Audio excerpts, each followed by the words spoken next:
The observation deck hummed with nervous energy as 3 alien researchers stood before the massive viewing screen, and their instruments blinked with data that made no sense whatsoever. Dr. Zira pressed her 3-fingered hand against the glass, and her violet eyes widened in complete disbelief as she watched the human male in the testing chamber below, and the creature named Jake Collins stood calmly in the center of a room designed to break the will of any sentient being in the known galaxy. He did it again, and Zira could barely form the words in her mind as she turned to her colleagues, and both Krell and Venna stared at their data tablets with the same shocked expressions that Zira knew must be on her own face. "This human breaks every known limit," and Krell whispered, and his voice carried the weight of someone whose entire understanding of biology had just been shattered, and he was a scientist who had studied over 400 species across 12 star systems, and never once had he encountered anything like this. The test had been simple enough in theory, and they placed Jake in a chamber where the temperature dropped to levels that would freeze the blood of most species, and they watched as he simply rubbed his arms and kept moving, and then they raised the heat until the metal walls glowed, and Jake removed his shirt and asked for water, but showed no signs of the cellular breakdown that should have occurred.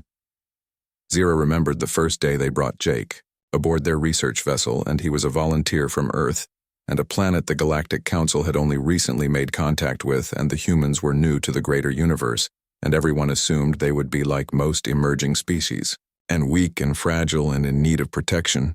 How wrong they had been. Venna replayed the footage from yesterday, and Jake had been placed in a zero-gravity chamber for what should have been a disorienting experience, and most species needed weeks of training to handle the nausea and confusion of weightlessness, and Jake had laughed and done flips in the air and moved like he was born among the stars. But that was nothing compared to what happened during the endurance tests. They had him run on a machine that measured stamina, and most species could maintain peak performance for 20 standard minutes before their bodies demanded rest. And Jake ran for 3 hours, and when they finally stopped the test because their equipment was overheating, not because Jake showed any signs of stopping, he asked if he could go longer next time. The speed tests revealed something even more disturbing, and when adrenaline flooded his system, Jake moved faster than their sensors could properly track, and his reaction time dropped to milliseconds, and his body somehow redirected blood flow and increased oxygen to his muscles, and shut down non-essential functions, all without conscious thought. It was as if his body was a war machine that activated during stress. Zira pulled up the genetic scans they had taken, and human DNA was a mess, and it was chaotic and filled with dormant genes and ancient viral code and fragments of evolutionary dead ends, and yet, somehow this chaos created something incredibly resilient. She noticed something else too, and humans healed wrong, and when they cut Jake slightly for a sample, the wound sealed itself in ways that left permanent marks called scars, and for most species this would be considered a failure of the healing process, but Zira was beginning to understand that for humans these scars were something else entirely. They were reminders and evidence and proof of survival. "Do you see this?" And Krell pointed at his screen, and according to these readings his body just released something called cortisol, in response to the stress we are putting him through. And it is a hormone that helps him focus and stay alert, even when he should be exhausted. And what kind of evolution creates a chemical response to make stress useful? Venna shook her head, and her silver skin seemed to pale even further. "And I have been studying his sleep patterns, and he only needs about 7 hours of rest per cycle, and during that time his brain does not fully shut down, and it processes memories and solves problems and prepares for threats, and he is literally improving himself while unconscious."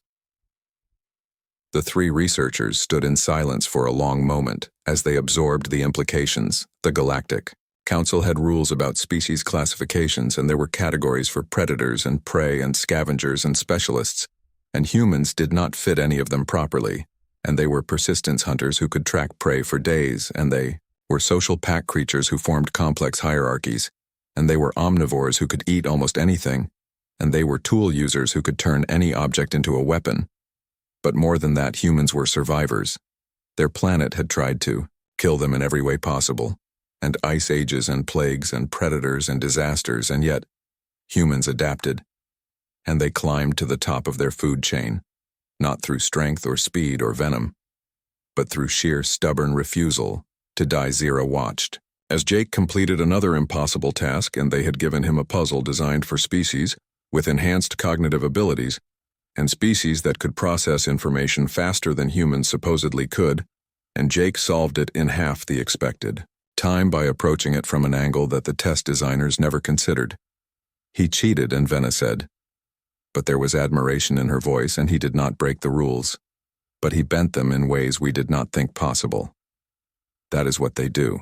And Zira replied, and humans look at a rule and see a challenge, and they look at a limit and see a suggestion, and they look at impossible, and ask why not. Krell pulled up more data, and his expression grave.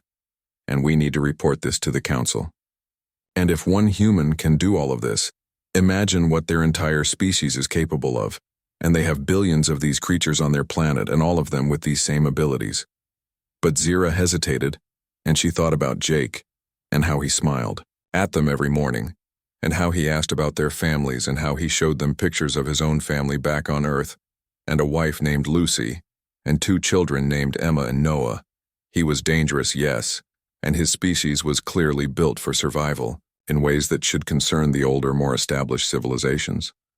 But he was also kind. She had seen him stop during a test because he noticed one of their interns was struggling with equipment, and he helped without being asked, and she had watched him share his food rations with crew members who were curious about human cuisine, and she had listened to him talk about his home with such warmth and love that it made her understand something important.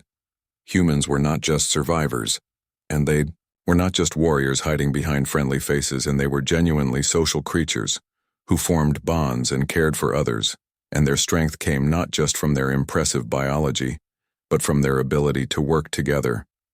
Perhaps that was the most dangerous thing about them.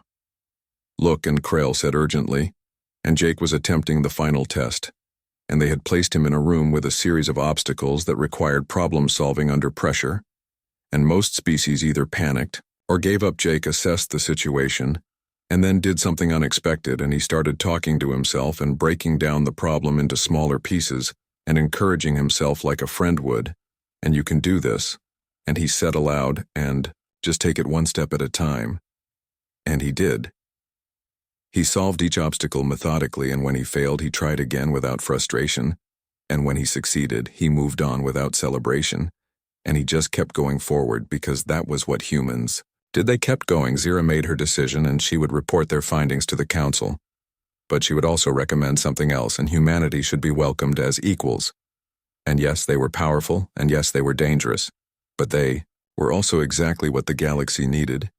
Because out there in the dark spaces between stars, there were threats that the old species had forgotten how to fight, and there were challenges that required the kind of mad, stubborn determination that humans possessed.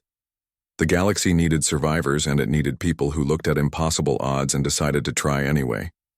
Jake finished the test and looked up at the observation window, and he could not see them through the one-way glass, but he waved anyway and smiled, that strange human smile that showed teeth and should have been threatening, but somehow was not.